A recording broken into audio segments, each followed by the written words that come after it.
O'zbekistonda hozir ma'lum qilindi. Salom do'stlar, kanalda yangi bo'lsangiz obuna bo'lishni unutmang. Barchani Xudoyim o'z panohida asrasin. O'zbekistonning 9 ta viloyatida sel xavfi e'lon qilindi. 4-7 aprel kunlari kutilayotgan yomg'ir yog'ishi ortidan tog'li hududlarda sel suv toshqin hodisalari yuzaga kelishi kutilmoqda. Tog'oldi va tog'li hududlarda istiqomat qiluvchi fuqarolardan ehtiyotkorlik choralarini ko'rishni so'rab qolamiz. O'zgidromet 4-7 aprel kunlari Respublikaning tog'oldi va tog'li hududlarda sel xavfi yuzaga kelishidan ogohlantirdi. Qayd etilishicha, quyidagi hududlarda sel suv toshqin hodisalari yuzaga kelishi kutilmoqda.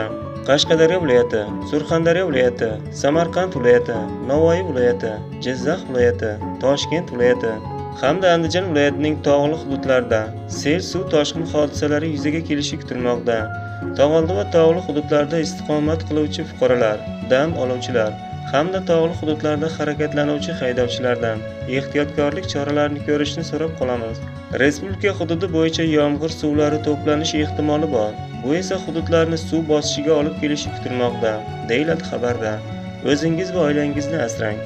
Sizlarga yetkazmoqchi bo'lgan xabarlar shu edi. Salomat bo'ling. Bizni kuzatishda davom eting.